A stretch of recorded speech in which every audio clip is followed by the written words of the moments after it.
नमस्ते, मैं कंचन गुप्ता देवी भगवती से प्रार्थना करती हूँ। हे देवी, हे दीन वत्सले, हे ममतामयी माँ, हम आपकी शरण में आए हैं। आप हमारी रक्षा करें। पाहि देवी जनान स्मान प्रपन्नान दीन वत्सले। देवी भगवती का पूजन करने वाला मनुष्य केवल मनुष्य नहीं, देवी पूजन करने वाली स्त्री एवं पुरुष देवी के गण पार्षद ही बन जाते हैं। राजा विरथ के पुत्र सुरथ ने युद्ध में पराजित होकर अपना राजपाट सब खो दिया था।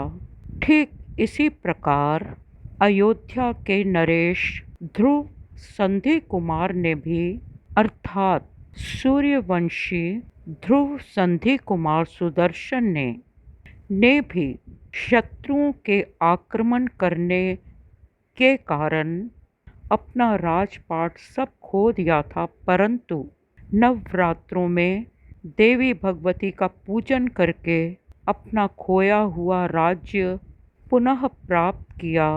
जो देवी का गुणगान सुनता सुनाता है उसे परम गति प्राप्त होती है।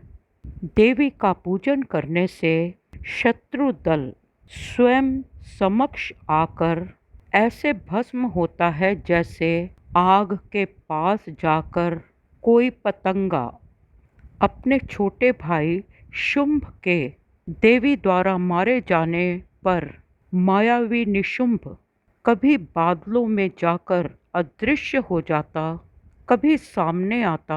हर तरह के शस्त्र दैत्यों एवं देवी की ओर से निरंतर चल रहे थे।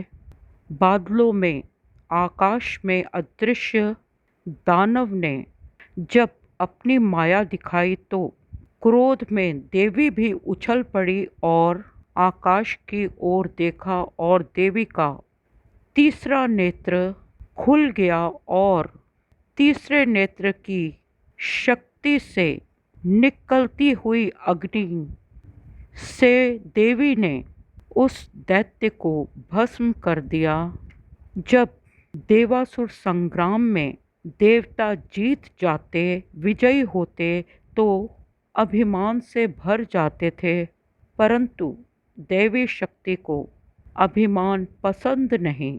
मनुष्य प्राप्ति करके अगर अभिमान करता है तो पुनः उसका पतन होता है। देवता अपनी विजय पर अहंकार और अभिमान से भर गए तो एक ज्योति पुंज वहाँ प्रकट हुआ जो भगवती उमा श्यामा काली की शक्ति का पुंज था। वायु को ये अभिमान है कि वह जगत में प्राण भरता है, वह संपूर्ण जगत का प्राण है।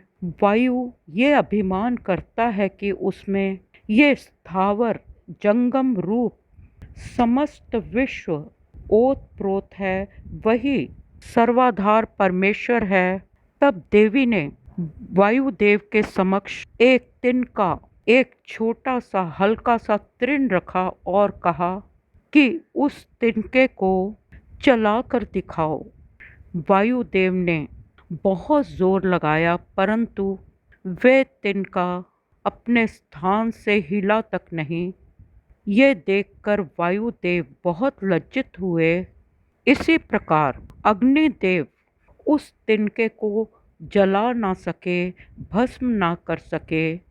जो स्वयं को सर्वेश्वर होने का दंभ भरता है, यथार्थ में वो तो बहुत दीनहीन कमजोर है, क्योंकि बिना उस कार्य कारण रूपिणी नित्य रूपा सर्व सत्व स्वरूपिणी सर्व तत्व स्वरूपिणी निराकार नित्य स्वरूपा देवी शक्ति के बगैर कुछ संभव नहीं। बीज बहुत छोटा होता है, सुई की नोक से भी छोटे बीज बड़े पौधों वृक्षों में परिवर्तित होते हैं। ये केवल सर्वस्वरूपिणी सर्वव्यापिनी सूक्ष्म अति सूक्ष्मा, भीम अति भीमा, देवी शक्ति के कारण जीवन संचालित है, कण कण स्पंदित है, समस्त कलाएं इसी देवी शक्ति के अंश से प्रकट हुई हैं। इसी देवी शक्ति के अस्तित्व के कारण देवताओं ने दैत्यों पर विजय पाई। हम सब उस पराशक्ति के हाथों में कठपुतलियां हैं। जैसे वे नचाती है वैसा हम नाचते हैं। वे दिव्य शक्ति स्वतंत्र है। मैं पूर्ण भक्ति भाव से उस परमेश्वरी जगदीश्वरी को प्रसन्न करने के लिए नतमस्तक होकर कहती हूँ, हे माँ, ऐसी कृपा करो कि हम आपका नाम जपें, आप और हम एकाकार हो जाएं और किसी भी प्राप्ति के पश्चात कभी गर्व ना करें, क्योंकि गर्व हमें पतन का मार्ग दिखाता है।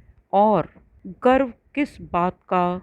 ना तो धन टिकता है, ना यौवन टिकता है। आज बुद्धि बहुत तीव्र है, कल कोई मानसिक रोग हो सकता है।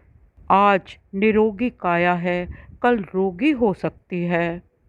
माँ कृपा करें, हमारा तन मन आत्मा बुद्धि सब आपने बनाया है। हम वाहन हैं और आप चालक। अपनी इच्छा के अनुसार हमारे मन आत्मा बुद्धि शरीर को चलाएं। हम सदा आपका नाम जपें।